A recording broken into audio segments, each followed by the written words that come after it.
গুলারি মন্ডল সভাপতি শ্রীরামকৃষ্ণ সাহা। আমি আজ থেকে 2-3 দিন আগে সোশ্যাল মিডিয়া এবং পত্রিকাতে আমরা দেখতে পেয়েছি আমার বিরুদ্ধে একটা সংবাদ হয়েছে, সেটা সম্পূর্ণ মিথ্যা এবং ভিত্তিহীন। আমি সেই যারা যার সাথে জড়িত ছিল তাদেরকে আমি ধিক্কার জানাই, কারণ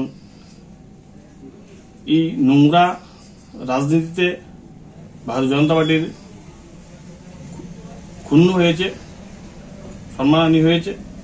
তো যেহেতু আমাকে নিয়ে একটা কুৎসা রটা হয়েছে, তো আমি মনে করি যে দলের ঊর্ধ্বে আমি নই, দল সর্বোপরি।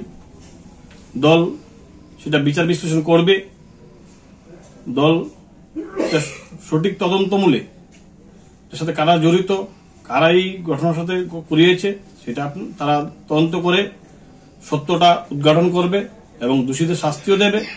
এবং পাশাপাশি আমি আমার যে প্রায় 3 বছর হয়েছে আমার মন্ডল সভাপতি, এর আগে 2014 সাল থেকে আমি ভারতীয় জনতা পার্টির সাথে যুক্ত, নিঃশ্বাস 17 দিন কাজ করে এসেছি। দল যে সময় যে দায়িত্ব দিয়েছে সেটা আমি করেছি, আজও করছি, আগামী দিনও দল যে দায়িত্ব সেটা করব। আপাতত সময় যেহেতু আমি গুলারি মন্ডল সভাপতি, আমি এই ঘটনাটাকে তীব্র বিরোধিতা করি এবং পাশাপাশি যারা সেটার সাথে জড়িত আমি রাজ্য সরকারের কাছে এবং রাজ্যের মাননীয় সভাপতি রাজীব ভট্টাচার্যের কাছে আবেদন করব সঠিক তদন্ত করে যাতে বিষয়টা দেখে দলকে কেন কালিমালিপ্ত করেছে। তো আমার আর কিছু বলার নেই। আর আমি আমার যে মন্ডল সভাপতি পদ, সেই পদটা থেকে আমি আজকে এখন থেকে অব্যাহতি চাই। আমি আমার রাজীব ভট্টাচার্য, আমার রাজ্য সভাপতি শ্রদ্ধেয় দাদার কাছেও আমি সেই লেটার দিয়েছি এবং আমাদের সিপাহী জেলা উত্তরাংশের যে সভাপতি গৌরাঙ্গ ভৌমিক, ওনাকেও আমি দিয়েছি। ওনারা দেখবেন বিষয়টা এবং আমি আমার আজ থেকে আমার পদ থেকে পদত্যাগ করলাম।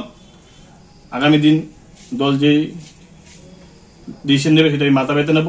দল ঊর্ধ্বে আমি নই, দল আমার কাছে সর্বোপরি। একটা ফোন কল ভাইরাল হয়েছে, সেটাতে দাবি করা হচ্ছে নাকি আপনার সঙ্গে কারো একজনের কথা হচ্ছিল। গোটা বিষয়টাকে আপনি কিভাবে দেখছেন এবং কি বলবেন? বিষয়টা হচ্ছে সম্পূর্ণ মিথ্যা। সে বিষয়টা আমাকে চক্রান্তভাবে ফাঁসানোর জন্য সেটা করেছে। সেটা আমার বয়স নয়, অন্য কোনো বয়স বা অন্য কিছু করে সেটা আমাকে কালিমালিপ্ত করেছে। পাশাপাশি আমি আমার রাজ্য সভাপতির কাছে এবং আপনাদের কাছে অনুরোধ করে বলছি, সেই বিষয়ে যারা দুর্চক্রী, যারা এটার সাথে জড়িত ছিল, যারা সেই নিউজটা করেছে, তারা যাতে সঠিক শাস্তি আমাদের রাজ্য সরকার প্রদান করে এবং আমাদের রাজ্য মুখ্যমন্ত্রী প্রদান করে, এতটুকুই বলার। আমি যদি 2014 সাল থেকে নিঃস্বার্থে কাজ করে যাচ্ছি, আগামী দিনও করব, দলের ঊর্ধ্বে আমি নেই, কিন্তু যারা এটার সাথে জড়িত তাদেরকে যাতে উপযুক্ত শাস্তি প্রদান করে আমি আমার সভাপতির কাছে অনুরোধ করে বলছি। চক্রান্ত বা ষড়যন্ত্র আপনি যেটা বলছেন, এটা কারা করেছে, দলের কেউ না বিরোধীরা? এটা বলতে আমি সঠিক বলতে পারছি না, কারণ যেহেতু রাজ্য কমিটির আমি রাজ্য সভাপতি বলেছি, ওনারা তদন্ত করবেন, করে দেখবেন যে কারা করছেন। দলেরও হতে পারে, দলের বাইরেও হতে পারে, সেটা আমি জানা নেই, কিন্তু সেটা রাজ্য সভাপতি বিচার বিশ্লেষণ করে দেখবে কারা করে, তারা তদন্ত করছে। তারা তদন্ত করলে যেটা বাইরে আসবে সেটা আপনারা পরবর্তী সময় দেখতে পাবেন। কোন আইনি পদক্ষেপ নেবেন? আমি আইনি পদক্ষেপ তো নেওয়ার এখন কোনো পরিকল্পনা নেই, কিন্তু নিতেও পারি, কিন্তু এখন আমার কোনো আপাতত পরিকল্পনা নেই। আপনারা দেখেছেন আরেকটা বিষয়, সেটা পরের দিন আরেকটা নিউজ ভাইরাল হয়েছে, যাকে নিয়ে কুৎসাটা রটিয়েছিল আমার সাথে, সে কিন্তু উনি এবং ওনার মা বিবৃতি দিয়েছেন, পত্রিকাতেও বেরিয়েছে, এটা সম্পূর্ণ মিথ্যা। কার কার নামও বলেছে সেটা আপনারা দেখেছেন, আপনারা অবগত আছেন। সেটা আমাদের রাজ্য সভাপতি দেখবেন, তারা দেখবেন এটা সম্পূর্ণ মিথ্যা। ওরা যে বিবৃতিটা আপনারা দেখবেন, ওই বিবৃতিটাও আমার রাজ্য সভাপতি দেখেছে বা তারাও এটা গোচরে আছে।